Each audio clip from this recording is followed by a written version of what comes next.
हो.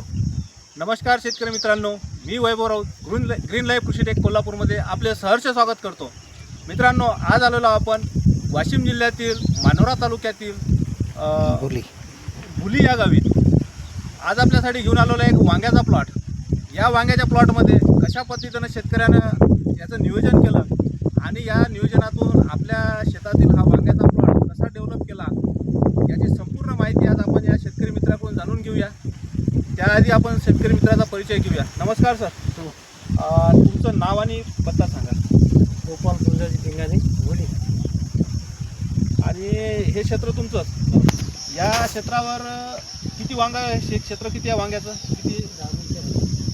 10 गुंठ्यापर्यंत क्षेत्र जवळपास आहे. जास्त असेल 10 गुंठे तर 10 गुंठ्यापर्यंत 10-15 गुंठे क्षेत्र आहे. या क्षेत्रात तुम्ही वांगे याआधी करत होते का? करत होते. बरं, याआधी वांगा करत होते. आता हे वांगा सुरुवातीला तुम्ही रासायनिकवर केलं. कशा कशा पद्धतीने केलं थोडं सांगू शकता तुम्ही शेतकऱ्याला? काय लागवड कशी केली, त्याला खत काय दिलं, काय कसं काय केलं? यावर्षी जातात. हो, लावून केल्याच्यानंतर 20 दिवसानं खत केलं. अच्छा, रासायनिकचं एक खत दिलं आणि फवारण्या दिल्या. त्यानंतर तुमच्या वांग्यातनी काय जाणवत होतं तुम्हाला? म्हणजे परिस्थिती वांग्याचं काय झालं होतं? एवढा फरक नव्हता. वांग्यात अशी क्वालिटी नव्हती. क्वालिटी नव्हती. त्याच्यानंतर वांगा चांगलं निघत नव्हतं. हो. आता आपण ग्रीन लाईफचा जेव्हा आपला परिचय झाला, गोपाल भाऊच्या याच्या माध्यमातून जो आपला जेव्हा परिचय झाला, या प्लॉटवर आपण आलो. या प्लॉटवर आल्यानंतर आपण जे या प्लॉटला पाहून जे नियोजन केलं, ग्रीन लाईफ कृषी टेक कोल्हापूर अंतर्गत जे आपण नियोजन तुम्हाला दिलं, एक ड्रिंचिंग आणि एक स्प्रे झाला ना. एक ड्रिंचिंग आणि एक स्प्रे, म्हणजे सॉईलची ड्रिंचिंग झाली आणि एक स्प्रे झाला फ्लोरा शक्ती मॅक्स फायटर रायडरचा. या एका स्प्रेच्या भरोशावर किती दिवसांनी कसं फरक जाणवला तुम्हाला? जरा शेतकरी मित्राला तुम्ही सांगू शकाल? आता 3-4 दिवसांनीच फरक दाखवला. 3-4 दिवसातच फरक जाणवला. काय झालं, काय फरक जाणवला? जरा स्पष्ट सांगा. तुम्ही स्पष्ट सांगा. जे झाला फरक काय वाटलं तुम्हाला? म्हणजे वांग्यावर क्वालिटी आली आपल्या. हा. 3-4 दिवशी झाली क्वालिटी. हा. त्याच्यानंतर हे फुलधारणा जे आहे ते वाढली. फुलधारणा वाढली. हो. आणि वांगे जे निघू लागले ते फ्रेश निघू राहिले. हो. मालाची संख्या वाढली पहिल्यापेक्षा. मालाची संख्या वाढली. माल जास्त निघू राहिला. बरं, माल जास्त निघू राहिला. पहिले वांगे तुमचे कसे काय किती तोडले? म्हणजे जे समजा 4 कॅरेट जर वांगे तोडले तर विक्रीसाठी किती जात होते त्यातले? विक्रीला पण त्याचे भावातच जाय तिथं आपले त्यावेळेस. निम्मे भावात जात होते. पण त्यातले फेका किती लागत होते? बरेचसे. म्हणजे 4 कॅरेट तोडलं तर कमीत कमी 1 कॅरेट तरी 1-1.5 कॅरेट फेका लागत होतं. आता जर 4 कॅरेट तोडले तुम्ही, आता काही फेकाचं कामच नाही. म्हणजे पर्यायानं काय झालं, तुमचं उत्पन्न वाढलंच तिथं. जो माल तुम्ही फेकून देऊ राहिले होते त्या मालाचा पैसा होऊन राहिला. आता झाडाला सेटिंग कशी आहे? आता हे झाडाला फुलं जे आहेत हे कसे बंचमध्ये फुलं लागू राहिले. हे पोषे असं पहिले सेटिंग होती का अशी 1, 2, 3, 4 अशी 4-4, 5-5 याची 5-5 याचा घोष जाय ना. हां, काय वाटतं हे सेटिंग पाहून? अशी सेटिंग अशी पहिले दिसत होती का तुम्हाला? पहिले दिसत होती. झाडाची क्वालिटी, पानाची कॅनोपी वगैरे, ग्रीनरी एक नंबर आहे. काय वाटते का तुम्हाला याच्या आधी? तुम्ही जे याच्या आधी जे प्लॉट केले, त्याचे पाहिले, त्या प्लॉटमध्ये आणि या प्लॉटमध्ये काय वाटते फरक? नाही, फरक म्हणजे लय फरक पडला. आता मी 8 दिवसात तुमचा प्ले चालू होता. त्याच्या अगोदर तेव्हा काही एवढा आपल्याला खास वाटला नव्हता, पण आता प्ले झाल्याच्या नंतर चांगला वाटू राहिला. आता या वांग्याची हाईट आहे, जे फुटवे आहेत, हे 8 दिवसाच्या आधी आपला स्प्रे व्हायच्या आधी कशी होती हाईट? लय लहान होती.